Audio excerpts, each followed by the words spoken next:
हमारी इस दुनिया की आग नीले रंग की या नारंगी रंग की है, ऑरेंज कलर की, और जब वो जलती है तो अतराफ में रोशनी कर देती है। मगर तिरमिज़ी की रवायत के मुताबिक जहन्नम की आग स्याह रंग की होगी और जब वो जलेगी तो मज़ीद अंधेरा कर देगी। इतराफ में जब रोशनी होती है और इंसान किसी मुसीबत में फंस जाता है तो उसे एक उम्मीद होती है कि शायद उसे कोई देख ले और उसे बचा ले। लेकिन जब काफिर को, मुनाफिक को, मुशरिक को और अल्लाह ना करे किसी गुनहगार मुसलमान को जहन्नम की आग में डाला जाएगा तो उसके दिल में वहशत और ज़्यादा बढ़ जाएगी, क्योंकि जब इंसान के इर्द गिर्द उसके इतराफ में अंधेरा होता है तो उसकी ये उम्मीद भी चली जाती है कि शायद उसे कोई देख ले और उसे बचा ले।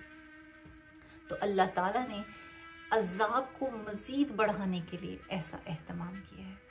अल्लाह ताला हम सबको जहन्नम की आग से महफूज रखे। आमीन।